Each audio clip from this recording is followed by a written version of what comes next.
Perimenopause can feel overwhelming and frustrating. I get it. I'm in it. But what if I told you it doesn't have to be? In this video, I want to share with you how I've been able to take those challenges and turn them into some pretty dynamic strengths in my own life and how you can too. Hey everyone, I'm Bladine Barthless. I'm a certified health and wellness coach, and I support women over 40 experiencing burnout prioritize their self-care so that wellness truly is achievable. If you're not clear, because I had to get some clarity also, what is perimenopause?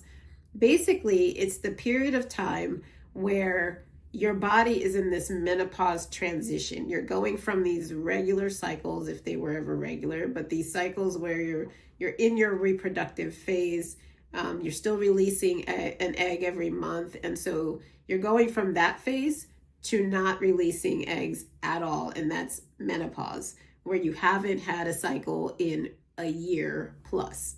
So it's that bridge between regularity and absolutely no cycles again. So it is that bridge. I have heard a doctor describe it as perimenopause is when the ovaries go into retirement and they hand the job of managing the hormones over to the adrenals. And oftentimes, she said, when this handoff is happening, the adrenals have been so stressed based on the lives that we have been living that they're not ready for the job that they're being handed. It's almost like a relay race, right? You have your track runners who are running this relay race, and it's time to pass the baton. But if the person that's supposed to grab the baton has not been training and taking care of themselves and is ready to get that baton, then when the baton is passed, it can be dropped, it can be taken, but possibly not executed well. They may not ever get to the finish line. So these are some of the challenges that we face sometimes when we live lives that's full of stress, which a lot of us are. We are putting ourselves, we are in a position where we are everything to everyone. When that is the case, where the job is demanding, our lives at home is demanding, and we are living really stressful lives, the adrenals actually feel it. They take those hits for all of the years that we're not being in the position where we can prioritize our wellness. And as a result, when it's time to hand it over to the adrenals, they're not ready. So the baton's being dropped. The finish line is not being crossed. And we are feeling that with some really extreme symptoms with perimenopause. So it's usually at this time that we begin to get, yes, the irregular cycles, but we also get symptoms like, and I started getting this myself, and I'm going to transition into really speaking about my own experience so you can hear it just from the first person. I started to see the weight shifts in ways that I have never seen it before. I remember when I turned 42, I just remember my weight just started to really shift.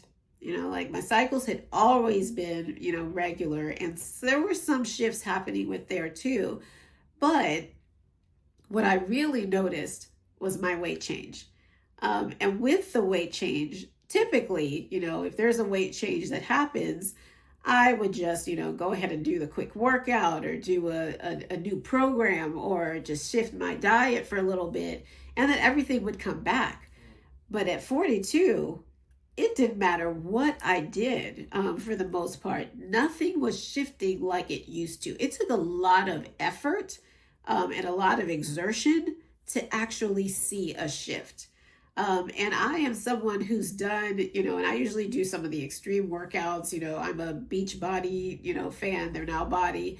But that platform has workouts like P90X and Insanity and P90. I remember after having my son, P90 got me back into, the clothes that I wore before. So working out is not something that was foreign to me. But what I noticed was everything took longer.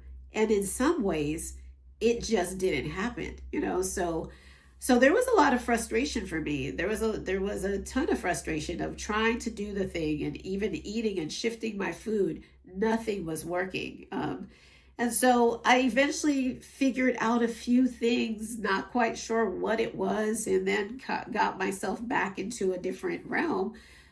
But then at 45, not only was the weight coming back again, and I wasn't able to like stabilize it, trying all of the same things, but it was increasing, So I was looking for like the best shapers to make sure that things were just staying together, but I really wasn't okay with how I was physically. And the other piece was I started really experiencing like the brain fog to some extent. I would be I would be in meetings and trying to kind of catch the words that I was trying to say. Like the words were there, but they were just hard to grasp. And, like I couldn't figure out like, I knew what I wanted to say, but it just felt like it took more effort to put together coherent sentences in a way that I have done effortlessly in the past. So when I started to see these types of symptoms, I mean, they were frustrating, at most, and then just a little scary to some extent. Like, what if this is my new norm? What if my new norm is like I can't really remember or recall things as well? What if my weight will continue to climb? And then the other thing is I started experiencing, I call them hot flushes as opposed to hot flashes. It just feels like this like emitting little heat that comes from inside and just flushes, the face with a little bit of perspiration. And I'm making it sound cute, but it's not cute at all. Didn't feel cute. I didn't like the cuteness. None of that, right? But all of that was happening. And I was unsure of what to do because everything that I have known about health and wellness and exercise, none of it was working. And I couldn't figure out who to talk to, who to bring it. Because first of all, I wasn't becoming, to the point where someone would look at me and say, oh my gosh, you're just completely off the rails. So sometimes it became this disguise. Well, of course you're okay. Of course I'm okay, because it's not at that level. But I knew inside that I didn't feel the way that I wanted to feel. And that really became a challenge to me. So some of what I started to do is really to seek out help. I started listening and looking for doctors in the field that actually were talking about perimenopause. If you had a podcast and you were talking about perimenopause, I was listening to you.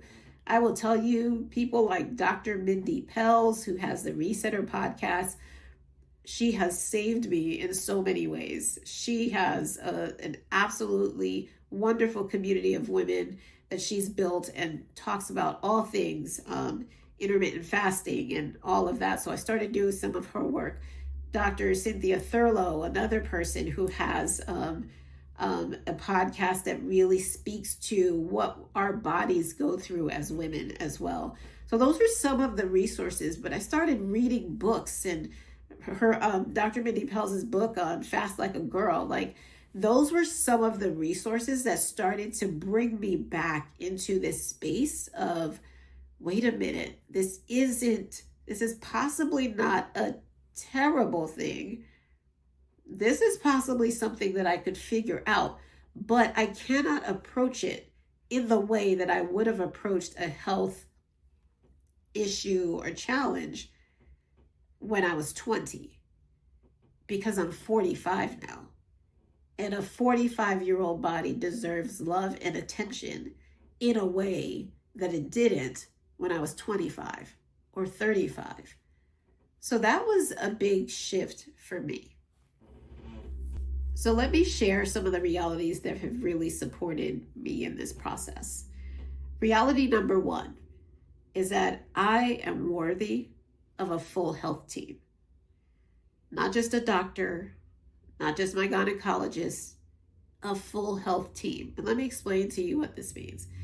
So when I started having some of these symptoms or shifts in my body, I had a conversation with the nurse practitioner at the doctor's office that I typically go to for my well woman exam. And what she said to me is, like when I went into perimenopause and I was in my 40s, I couldn't even look at a carbohydrate. If I looked at a carb, like I would just gain weight. So it's just, I have to, make sure I'm exercising hard, and I have to watch what I eat. And so basically she was struggling, with this season as well.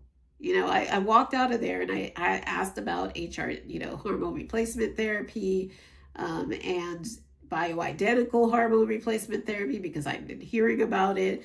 And she, she let me know that she's very limited in what she can prescribe. Like there isn't a holistic way of looking at things. I even asked her about the Dutch test that could test your hormones and let you know about all of the different hormone levels and where those are. And she said that she just didn't have the expertise to even interpret that test. So what this let me know is, although this is where I had been going for years to really support my health as a woman, this was not sufficient for the season that I was walking into. So what I did is I started aligning myself with other practitioners who actually specialize in this area. And so when I say I'm worthy of a full health team, I am worthy of the specialization that will speak to my body specifically. So I'm not walking out of offices confused, or I don't walk out of offices feeling as if I have more questions than answers. So what I did is I looked for a functional doctor. And you can look this up on the Institute for Functional Medicine. You put in your location and you can find a functional doctor. But functional doctors are often regularly trained doctors who receive additional license certification to really help them to look at the body holistically. My functional doctor explained it to me. She said that functional doctors look for dysfunction as opposed to looking for disease. So before it gets to the disease point, they're looking for those markers that may let us know that we are headed in the direction of disease. So they really are about strengthening the body to prevent disease. So as I met with my functional doctor, I had her, and I did a whole year with this doctor. She pulled my labs, she looked at my hormones, and really had a 90-minute conversation. You heard that right. A 90-minute conversation with me, about my health. Not a 5-minute, not a 10-minute, not a session where you're not even sure if they looked at your labs before they walked in.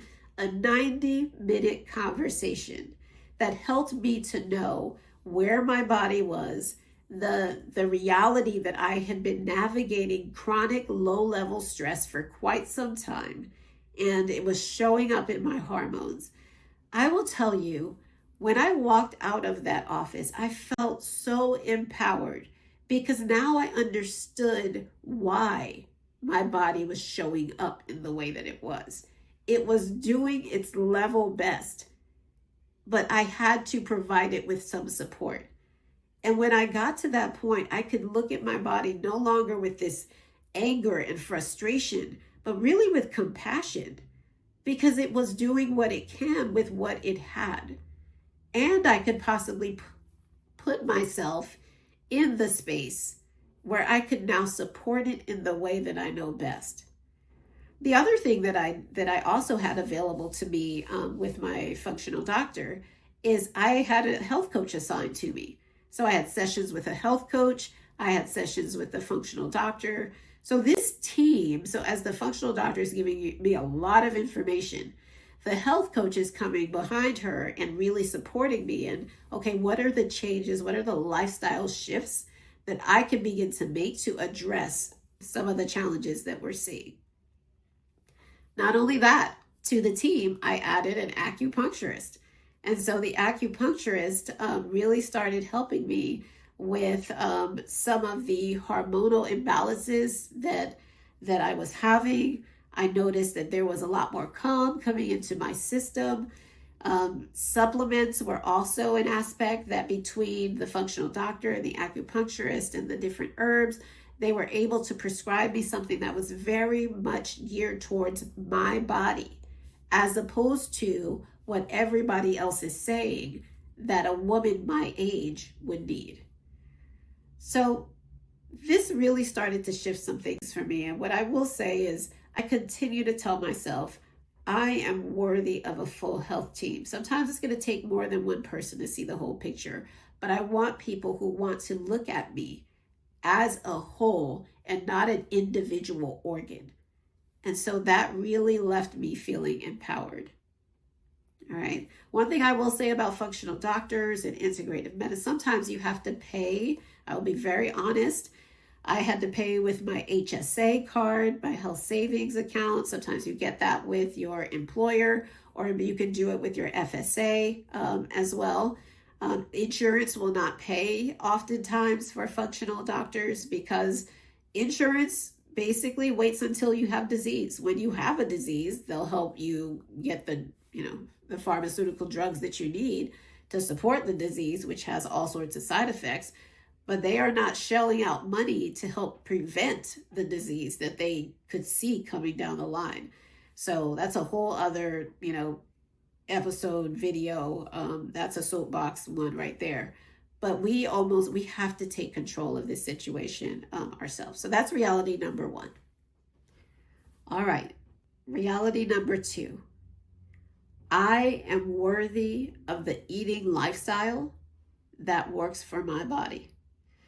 Now, this might offend some people, but I'm just going to say that we have to find the eating lifestyle that works for us. Like we just have to do it. Our bodies are changing so much. And when we become so regimented and insist that we eat one way, even though our body is showing us signs that it may not be working, I have realized that I've had to apply a level of flexibility. Now, what I would tell you is that in my past 48 years, I have been vegetarian. I've gone a season of raw. I've eaten vegan. I've eaten regular. I've gotten gluten free. Like I've just done so many.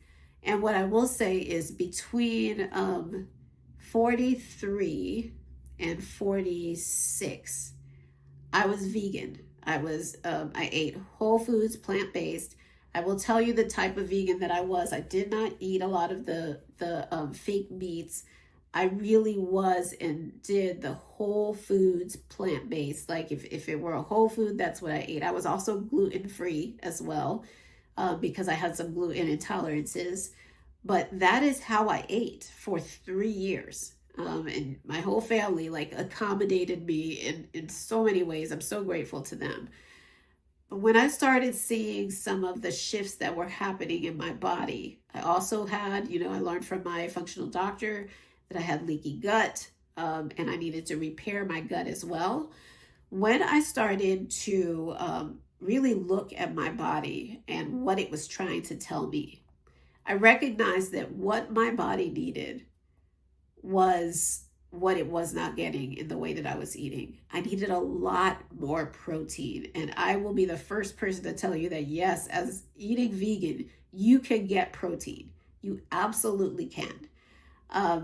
But as I was getting more information on what my body could or could not handle, I realized beans were out for a while, lentils were out for a while, soy products, for the most part, if they were not fermented, those were out. I had a huge histamine challenge as well. And so I couldn't do as much fermented foods also. So as I started to put all of these different pieces of the puzzle together, for me, it became almost impossible to be able to eat as a vegan person and get the amount of protein that my body needed to protect and build muscle, because as we get into perimenopause, we're losing muscle pretty rapidly. It was almost becoming impossible to do it. So I decided, as I was turning 47, really 40, end of 46, I decided that I would start reincorporating back fish and then other animal products as well. And what I will tell you is what started happening for me is that the weight gain stopped. It did. It stopped for me. Now, that may not be the case for other people, but given everything that I was learning about myself, it was a decision that I felt was the best decision for myself. And what I found was that I was satisfied with less food.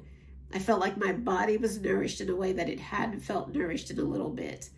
And it was just a decision that made sense for me. Now, I experienced some guilt about this for a little bit, because I became vegan because, I was thinking about the environment. It's also the humane thing. I was thinking about, this is a healthier way to eat. I listened to so many doctors and read so many studies. So this wasn't a flippant decision that I had made.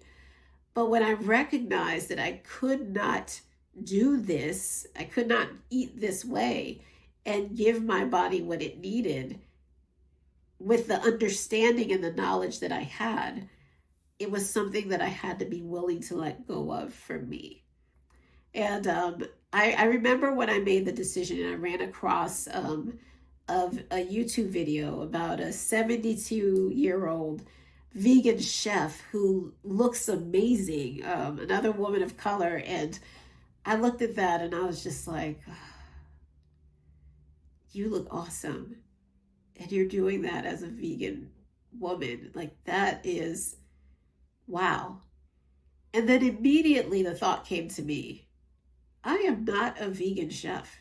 I don't have the time or the knowledge, nor do I want to spend time in that area figuring out how to put foods together just right so that I have all of the macronutrients that I need in a way that supports my body. And that's okay. And so as a result, I have moved into eating the things that really allow me to feel well. I continue to be gluten-free because it's just not something that my body tolerates well.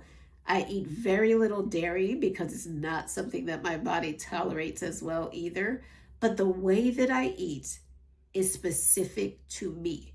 It is not specific to what the pundits are saying. It's not specific to what everybody else is, the train everybody else is on. It is specific to how my body feels, and that has been empowering. All right, I got 2 more realities for you. I know this video could go for a long time, but I'm not going to let it go too long. But I just wanted to speak from the heart this time. All right, reality number 3 is I am worthy of love and compassion from me first. And what this really illuminated for me was that there was a lot of room for me to learn how to love myself and to nurture myself in a way that I needed it. And to do that for me without waiting for anybody else to raise their hand and say that they would do it for me. So I started looking at what are the ways that I can be kinder to myself? What are some ways that I can be kinder to my body? What's the language that I use when I look in the mirror and I see something that seems a little imperfect or off to me? How am I speaking to myself? And how can I begin to shift that in a way that really resembles love and compassion?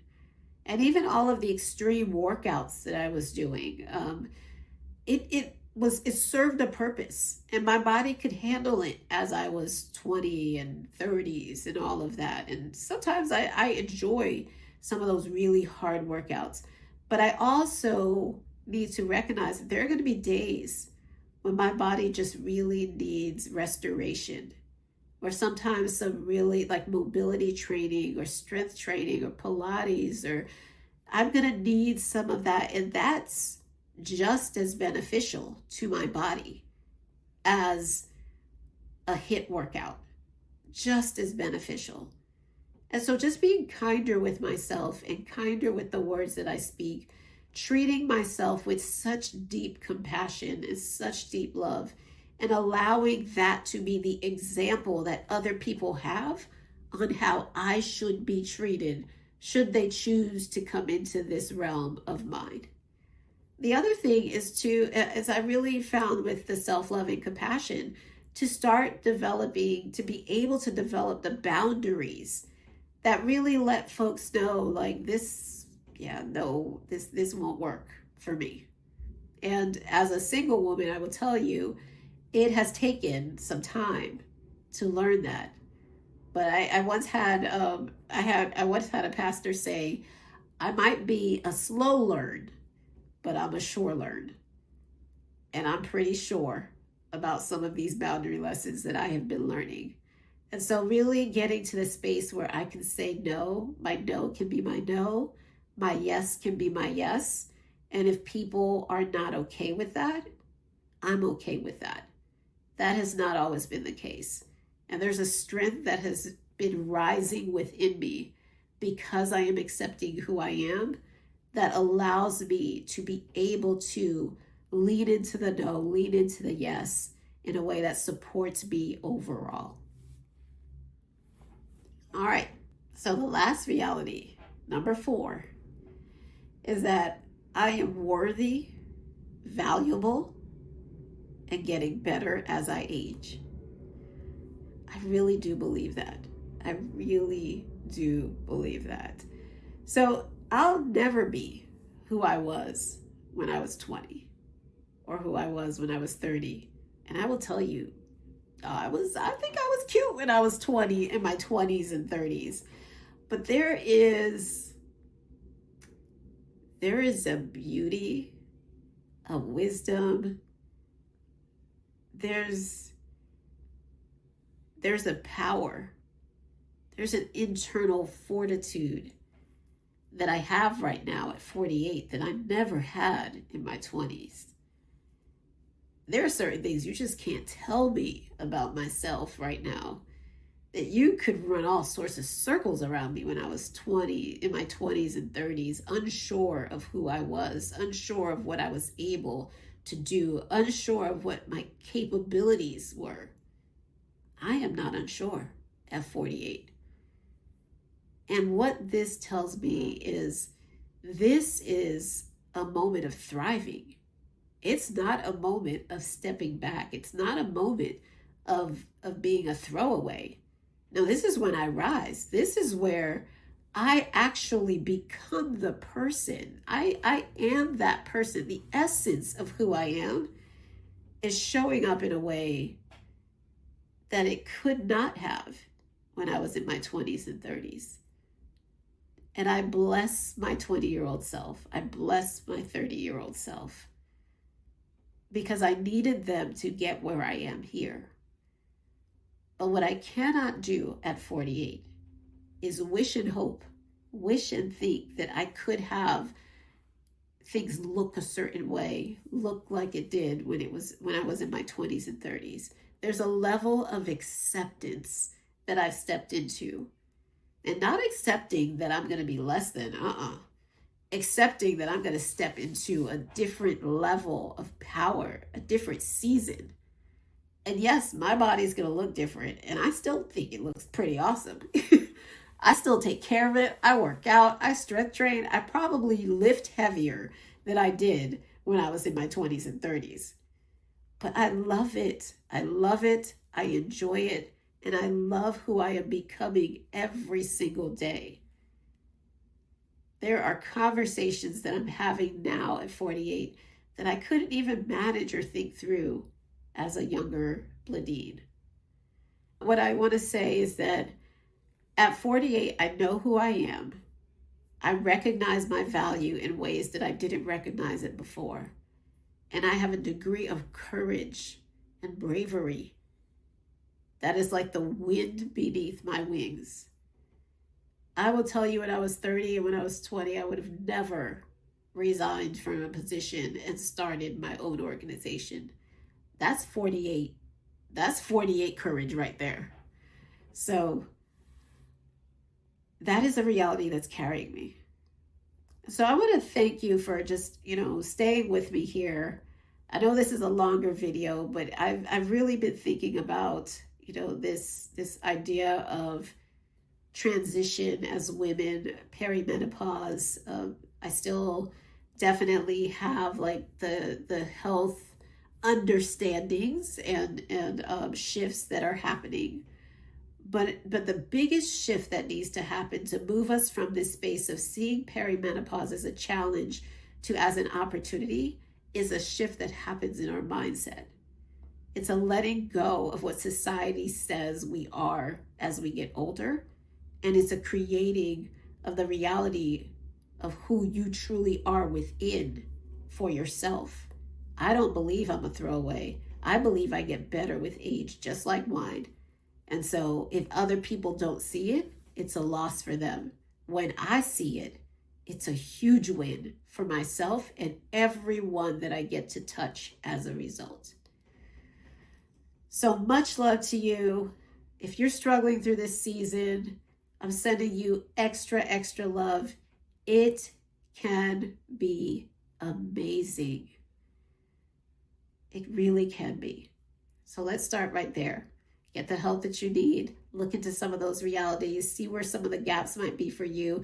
And if you've been able to thrive in your process, I want to hear how you're doing that. Drop me a comment in the comments below. Let me know what's working for you. Share it with one another. Let's figure out how to get through this process in a way that really supports us as opposed to breaking us down. And so with that, to our collective transformation, we will talk again soon. Take care.